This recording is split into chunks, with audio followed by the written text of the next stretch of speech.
identified in the 2021 report by the Office of the Auditor General of the Federation. In a letter signed jointly by the Chairman, House Committee on Public Accounts, Bamitele Salam, and Chairman, Committee on Public Assets, Ademorin Kuye, the committee asked the Finance Minister and CBN Governor to provide details on remittance of operating surplus to the Federation account by the Apex Bank in line with the provisions of relevant laws and regulations. The chairman of the Christian Association of Nigeria, CAN, in Plateau State, Reverend Father Polycarp Lubo, is dead. It was reported that Lubo died in the early hours of Sunday at an undisclosed hospital in Jos, the state capital, after a brief illness following an accident last week. His death was also confirmed by a condolence statement signed by the Archdiocesan Chancellor of the Catholic Diocese of Jos, Daniel Gyang. Quite a sad story there, no doubts. Tension fled in Makurdi, Benue State capital, as security operatives moved in to disperse angry protesters who had barricaded the Wurukum roundabouts in protest over the ongoing killings in the state. Our correspondent Felicity Indere reports that the demonstration, which paralyzed traffic for several hours, once again underscores the growing frustration over the worsening security situation in Benue State. Many angry youths in Benue State, including Vincent Ose, popularly known as Very Dark Man, have demonstrated their frustration through a protest as traffic came to a standstill as hundreds of them occupied the Wurukum roundabout, a major gateway connecting both northern and southern parts of Nigeria. Dressed predominantly in black and armed with palm fronts and placards bearing various inscriptions, the protesters voiced their anger over the renewed wave of violent attacks that have left several communities in Benue devastated. As the protest intensified, security force led by the Benue State Police Command arrived in large numbers to maintain law and order as well as prevent the situation from spiraling out of control. The governor has already given us all the necessary support, all the logistics, every support we need. And we are not going to disappoint anybody. Just be patient. Amid their demonstration, the protesters called on President Tinubu to resign if his administration is unable to contain the worsening insecurity in the north-central region, especially in Benue State. A lot of killings have been happening in this state, and then our leaders, let me say the number one citizen of the state, has remained closed-mouthed. Mr. President has not spoken about the killings in Benue State, and we know that the primary aim, responsibility of the government is security of lives and properties. And this primary aim, if not achieved, any other aim is secondary aim. And when the primary aim of somebody is being defeated, that means the person is a failure. Right now we are standing on the dead bodies of our mothers, our fathers, our brothers and sisters. We have become IDPs in our own very country.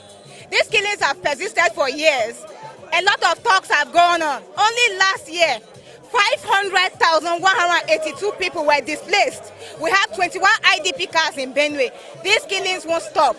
Up until this moment, nothing is being done. Why? Other protesters also called for the stop of killings in Benue, saying their voices must be heard. We're only crying out. It's a peaceful protest. If the governor wants to talk to us, he should come out and address us. He should come and address us, please. We are begging. But if Benue State is not part of Nigeria, let us know. If Benue State is not part of Nigeria, let us know. Yesterday, over 200 people were killed in their sleep. What kind of a thing is this? And Mr. President is quiet. The governor is quiet. These people are not asking for political alphabet. They are just killing people in their sleep. As tension escalated, security operatives eventually moved in and forcefully dispersed the protesters. Many were seen fleeing as police cleared the barricades and reopened the roads to traffic. The protest was brought under control without any reported casualties, though heavy security presence remains in the area to foresee any further breakdown of law and order. In Makurdi, Felicity Ndere, Global TV News.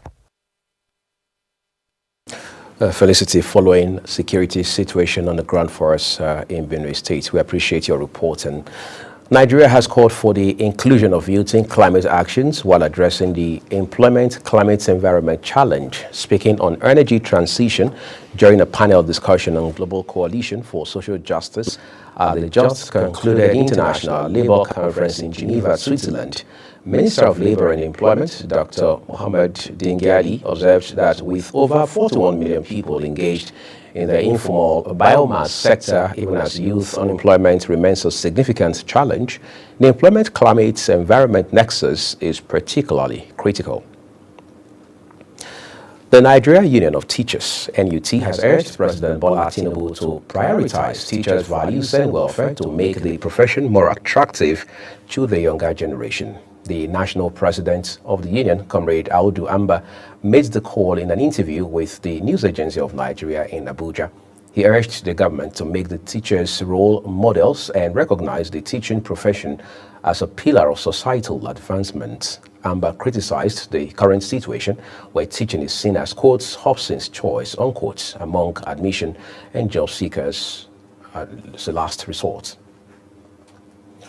The National Hajj Commission of Nigeria, NACON, has commended Saudi Arabia's authorities and Dalil Al Malim Transportation Company for their unwavering support and hospitality extended to Nigerian pilgrims during the 2025 Hajj operations. Usman spoke during a dinner hosted in honor of NACON by Dalil Al Malim in Makkah to mark the successful conclusion of the Hajj rites. The chairman and chief executive officer of the commission, Professor Abdullahi Usman, gave the commendation in a statement issued by the Principal Information Officer of the Commission, Malam Shafil Muhammad, in Makkah. Let's turn to Lagos State now, where the Emergency Management Agency, LASEMA, has reaffirmed its preparedness to respond effectively to any flood-related emergency in the state. Permanent Secretary of the agency, Dr. Olufemi Oke-Osani-Yontolu, made the statement during the flag-off of the 2025 Flood-Free Lagos campaign. He said the campaign was in response to early warnings from the federal government indicating that Lagos State was among states at high risk of flooding during the rainy season. Meanwhile, Kebbi State's government has commenced the evacuation and clearance of drainage systems across sensitive areas of the state. Commissioner for Urban Development, Hayatu Bawa, made this known in a statement issued to journalists in Birnin Kebbi, the state capital. He explained that the exercise is part of ongoing efforts to prepare the state ahead of the rainy season. The Nigerian Meteorological Agency, NIMET, has predicted thundery and rainy weather activities from Saturday to Monday across Nigeria.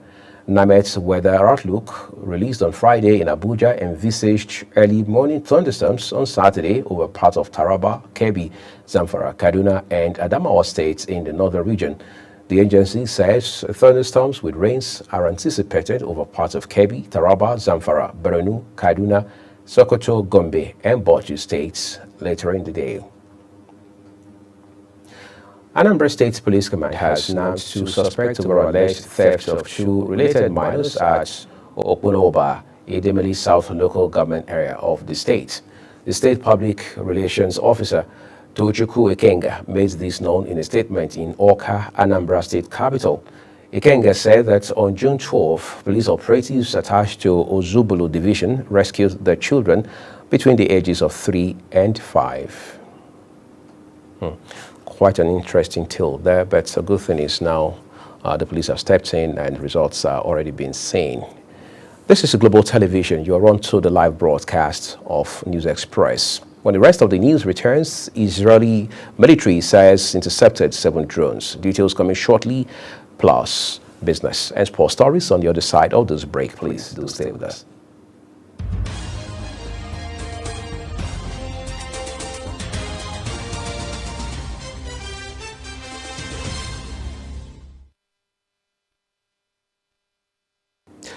The second part of this news broadcast now returns with business, where the federal government has announced that it has taken additional steps in its quest to revive the moribund Ajaokuta Steel Company, a key industrial asset considered critical to Nigeria's manufacturing ambitions and job creation strategy. To resuscitate the long-abandoned steel company, the government says it has commenced high-level talks with leading Chinese steel conglomerates seeking technical expertise, financial backing, and industrial partnerships to return the facility to full productivity. The initiative is part of ongoing efforts by Minister of Steel Development, Shuaibu Audu, who is currently leading a federal delegation on an investment drive to China to attract strategic investors and advance Nigeria's industrialization agenda. And now to other sectors. Oil production in Nigeria decreased to 1,452,941 barrels of oil per day in May this year. This is according to the latest crude oil and condensate production data released by the Nigerian Upstream Petroleum Regulatory Authority. This represents a 2.20% drop compared to the 1,485,700 barrels per day in April. Amidst the rising spate of food insecurity in the country, the Federal Ministry of Agriculture and Food Security has announced plans to hold a solemn prayer session. An internal memo signed by the Director of Human Resource Management, Adedayo Modupe, invited staff members to participate in a series of solemn prayer sessions aimed at seeking divine guidance and protection as the ministry supports the government's efforts to achieve national food security. In the meantime, another memo signed by the director indicated that the prayer session scheduled to commence on Monday has been postponed till further notice. And for the benefit of our viewers, the ministry has come to announce that this particular initiative is not a policy position of the ministry under the government of President Bola Tinubu. Let's take you to the foreign scene now, where a helicopter carrying 7 passengers, the pilot included, has crashed in northern India state of Uttar, leading to the death of all its occupants. The report says 5 passengers, 1 child, and 1 crew member were on board. This happened barely 3 days after an Indian airplane crashed into a residential area in Ahmedabad and killed more than 270 people. Quite a sad story there. Israel's military says its forces have intercepted Sunday 7 drones launched towards its territory as air raid sirens sounded in the country's north. It says over the past hour, 7 UAVs launched toward Israeli territory were intercepted by its military. That's according to Israeli authorities, without specifying where the drones were launched from. And now time for some excitement from the world of sports. The 2025-2026 Nigeria Premier Football League season will kick off on Friday, August 22, 2025. That's according to the league body. A chairman of the NPFL board, Benga Elegbeleye, made this known at the Nigeria Football Federation headquarters in Abuja. The announcement is expected to be followed by the release of full fixtures for the upcoming season, even as the Nigerian top flight organizers are still awaiting the 4 promoted teams from the Nigeria National League, the country's 2nd division. After nearly 4 years without a win and persistent questions about his decline, Kamaru Usman has roared back into relevance with a commanding performance at UFC Atlanta, one that reasserted his place among the greatest welterweights in MMA history. The former champion did not just defeat Joaquin Buckley, he dismantled him. From the opening bell to the final horn, Usman relied on the tools that made him a legend: unrelenting wrestling pressure, suffocating top control, and an engine that refused to slow down. It was a vintage Usman, and the timing could not have been better. As they say, if at first it doesn't succeed, dust yourself up and try again. Now, let's begin to wrap up on the news with a look at some of our big stories. The First Lady, Senator Oluremi Tinubu, has urged people, especially women, to give men the support and enabling environment to function effectively as fathers. In business, the federal government has announced that it has taken additional steps in its quest to review the moribund Ajaokuta Steel Company, a key industrial asset considered critical to Nigeria's manufacturing ambitions and job creation strategy.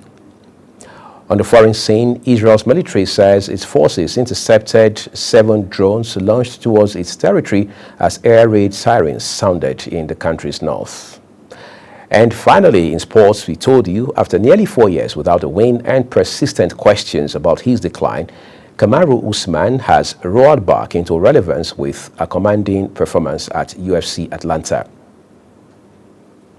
And that's your News Express. Thank you for watching. Just a quick reminder that you can find Global Television on DSTV, channel 365 and Star Times 276.